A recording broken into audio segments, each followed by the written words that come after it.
2024 was a stacked year for anime.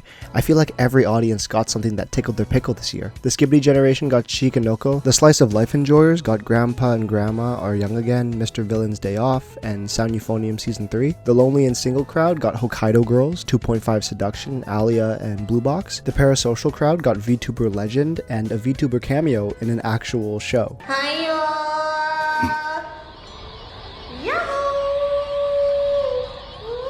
Ragebait Twitter got a lot of ammunition, the Solo Leveling adaptation, Kaiju number 8, Demon Slayer season 4, My Hero Academia season 7, and a movie where Deku passes 3rd grade social studies. Detroit! Carolina! Missouri! California! No, St. Louis! And the anime fans who proudly call themselves otakus in the big 2024 got Gushing Over Magical Girls and Plus Size Elf. You know, those guys. Redo up healer. Before we start, can we get a moment of silence for the tragedy that was the Uzumaki adaptation, lest we forget. If you were to recommend an anime to somebody today, you'd probably feel compelled to give them shows like Attack on Titan, Jujutsu Kaisen, or Demon Slayer. Action shows with phenomenal animation and cinema-level direction. Even the romances are getting cinematic with its art direction. But sometimes you don't want that. Sometimes you want to go back to the good old days, simpler times. Arc Demon's Dilemma is an anime that feels like it came out in the 2000s in the best way possible.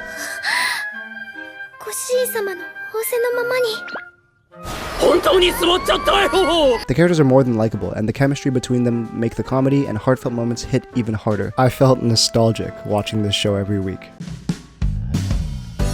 Office romances are where it's at. Adults who have no idea what they're doing is the most relatable thing I think ever. And adults who have no idea how to do love and relationships, that hits close to home. In this show, 2 office workers who've never been in a relationship before pretend to be engaged so they don't have to move to Alaska. I respect the commitment to avoid moving to America. Sign of Affection is about a deaf girl who develops a crush on a guy that she meets from her college. It tells a beautiful story about opening up to others despite your insecurities. This show does a very cool thing where I care about the main romance and the side romance at the same time. The gang is back and more idiotic than ever. Konosuba Season 3 showed its face 5 years after the release of the movie, and it was worth the wait. Sexual assault is back and better than ever. I still don't understand why people look at the big 3 and see Bleach as the weakest link. Dungeon Meshi got me looking for recipes on how to cook Dragon Tail. I think this is one of the most fun adventure anime to come out this year, and the tone switch halfway through the season got me curious about the world and story. The world and story. The world and story. In Pseudo Harem, the main girl, Rin, develops a crush on this guy, Eiji, whose dream is to have a harem of girls. To combat this, she plays multiple different characters to win him over. Multiple personality disorder has never been this cute before. 3D anime has a reputation for being... well, Girls Band Cry is one of the exceptions. The animation is so well done, I forgot that Berserk 2016 was a thing for a while. If I see either of these albums printed on vinyl when I go to Japan again, I'm buying 10 of each and celebrating by spending even more money at the nearest Don Quixote. I said I'll kick him again if you haven't seen it. I said I'll kick him. I've been caught up to the Dan manga long before the anime even got announced. Knowing the plot, I was a little worried that it would get the Chainsaw Man treatment of being labeled as a gooner anime by lowlifes with no media literacy. But luckily that didn't happen. Everybody loved the show, even 3 weeks after it's finished airing. Right? Right? Science Saru did an amazing job with the adaptation. The animation and art style fits the tone of the story and stays true to the source material. I especially love that each enemy encounter is given a specific color when they open their domain. It looks like she's about to attack! They were after our genitals. The backstories of these characters, especially Acrobat Silky, are so heart-wrenching. Yukinobu Tatsu balances action and romance perfectly, making it not only one of my favorite series of 2024, but of all time.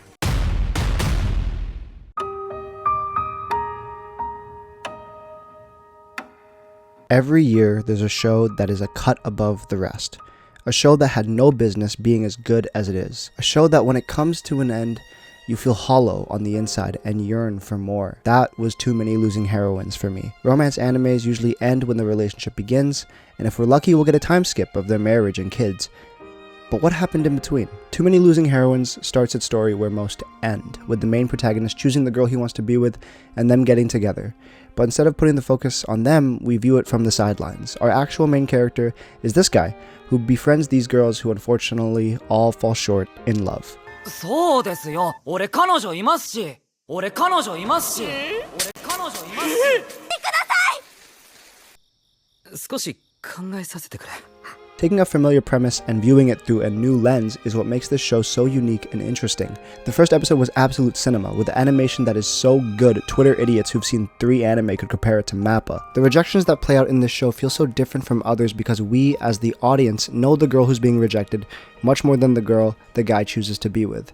It doesn't feel like the guy is making the right choice, but that's the point. When our heroines lose here, it feels undeserved. How could he not pick her? さっき部長が来た。振られた。正式に私と付き合うこと。ちょっとの間だけ。月抜き先輩に勝った。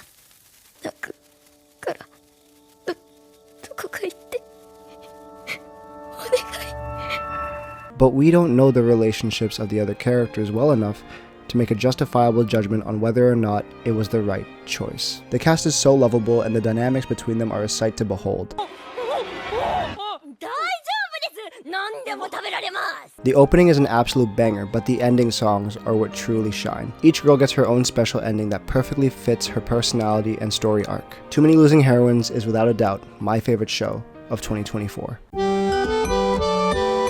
Fujino grew up drawing funny comics for her school. She'd get praised for her funny writing and impressive drawing skills. Then, Kyomoto shows up, looks at her art, takes it, and curb stomps it. Her classmates took notice. They compared Fujino's art to Kyomoto's, noticing the difference in skill. Frustrated, Fujino starts to take art more seriously, learning anatomy, buying guidebooks, putting more and more time and effort into her work until one day, she stops. Imagine watching someone do better than you at the one thing you were the best at. She gives up on trying to outshine Kyomoto's art and spends more time with her friends, family, and other activities. Just before their grade school graduation, Fujino is sent to Kyomoto's house to deliver her certificate.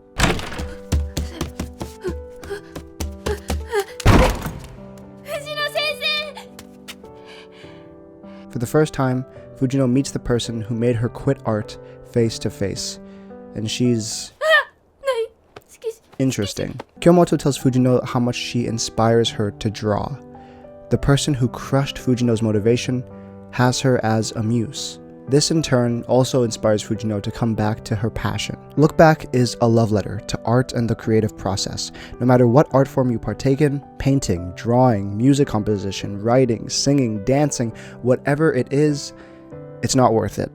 You spend hours and hours producing and reinventing your art, and when you finally finish it, there is no rest. It's on to the next project. And as society moves forward with AI, it's easier than ever to make something. Why would I want to spend days, weeks, months, maybe even years on something that a robot can do in less than a minute? Because it's fun, damn it. And taking away the human aspect of art destroys all meaning in it. It isn't art at that point anymore. It's just a byproduct of a prompt you gave a computer. Art is beautiful, and that includes the long hours of trial and error, making mistakes along the way. The feeling of accomplishment when you finally make something good becomes that much more powerful because you poured your blood, sweat, and tears into it. It's not just a drawing or a song or a video. It's a part of you. A beautiful part of you. Art is free yet suffocating, fulfilling yet soul-crushing, fun yet draining. So at the end of the day, why do you draw?